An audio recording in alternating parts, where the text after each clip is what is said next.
दोनों बहुओं ने घर में इतनी खिटपिट मचाई कि भाइयों को बंटवारा करना ही पड़ा। छोटे, तुझे जो रखना हो रख ले। अरे ऐसे कैसे? बंटवारे में हर चीज साफ होनी चाहिए ना। भाभी सही कह रही है भैया। उनके हिसाब से जो चीजें करनी है कर लीजिए। वैसे भी आप लोगों को ज्यादा पता है।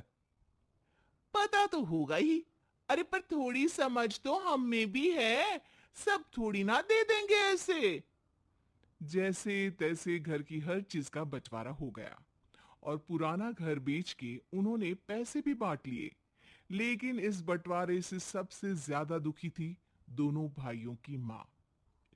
बेटा, जब बंटवारे के कारण दो जगह चूल्हे जलते हैं ना, तो सबसे ज्यादा आत्मा माँ की ही जलती है। माँ, पर क्या करे, रोज लड़ने से तो अच्छा ये है ना कि अलग हो जाए।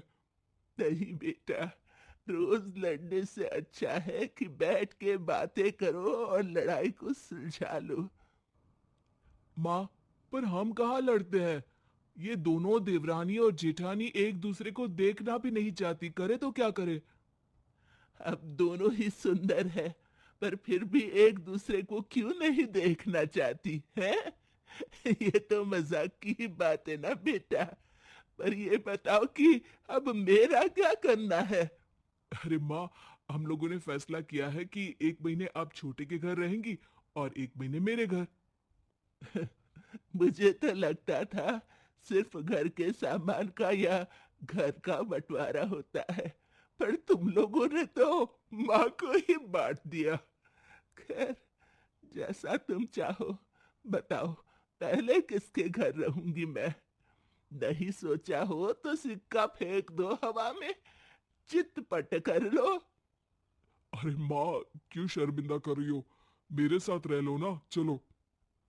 माँ बड़े बेटे के घर में जाती है। हर माँ की तरह ये माँ भी अपने बेटों के लिए अपनी खुशी से समझौता कर लेती है। लेकिन एक दिन जब माँ देखती है कि बड़े बेटे की बेटी श्रीमुखी अकेली खेल रही है, तो माँ का दिल उदास हो जाता है। वो अपने बेटे से छोटे बेटे के बच्चे रोहन को कुछ दिन बुलाने के लिए कहती है। बेटा, रोहन को भी बुला ले। एक ही शहर में रहते हो, थोड़ा बहुत तो मिल ही सकते हो ना। बच्चों के बहाने ही सही। वहां उसका बच्चा भी अकेला खेलता होगा और यहाँ तेरी गुड़िया श्रीमुखी भी अकेली खेलती रहती है। हाँ माँ, याद तो मुझे भी उसकी बहुत आती है। अभी बुला लेता हूँ उसे। हाँ, बुला ले। जब मैं छोटे बेटे के पास जाऊंगी ना, तो उसे वापस लेते हुए जाऊंगी। कुछ दिन के लिए रोहन बड़े भाई के घर आ जाता है। श्रीमुखी, रोहन और दादी माँ रोज साथ खेलते हैं। श्रीमुखी इतने दिनों बाद रोहन से मिलकर बहुत खुश है। रोहन भैया, अब आप तब जाओगे? ठंडे को। ठंडे तो दूर लेना। अब ठंडे को मत जाओ। बहुत बहुत दिन के बाद जाना। माँ को दोनों मासूमों को देखकर अपने बेटों का बचपन याद आ जाता है, जब वो दोनों भी ऐसे ही प्यार से मिलजुल कर खेला करते थे। कुछ दिनों बाद वो दिन भी आ जाते हैं जब माँ को छोटे बेटे के यहाँ जाना है। छोटा बेटा रोहन और माँ को लेने आता है। माँ तो दुखी मन से जाने के लिए तैयार हो जाती है, पर रोहन और श्रीमुखी जिद पकड़ लेते हैं कि वो साथ ही रहेंगे। काश मेरे दोनों बेटे भी ऐसे ही साथ रहने की जिद पकड़ पाते। दोनों भाई शर्मिंदा महसूस करते हैं, पर छोटा भाई रोहन को जबरदस्ती कंधे पे उठा के ले जाता है। दोनों बच्चे दूर होकर बहुत देर तक रोते हैं। रोहन तो फिर भी दादी के पास है, तो थोड़े दिन में अपना दुख भूल जाता है। पर श्रीमुखी, उसका तो अब खाने पीने तक में भी मन नहीं लगता।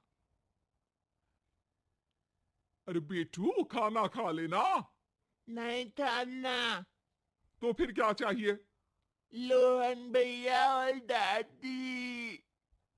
बड़ा भाई चॉकलेट्स, केक्स, खिलौने और न जाने क्या क्या देकर श्रीमुखी को मनाने की कोशिश करता है, पर वो मानती ही नहीं। एक दिन उदास रहने और खाने पीने की कमी की वजह से श्रीमुखी बीमार हो जाती है। अरे जल्दी से डॉक्टर को बुला लो ना। बड़ा भाई फोन उठा के कॉल करता है। थोड़ी देर में छोटा भाई रोहन और माँ घर पर आ जाते हैं।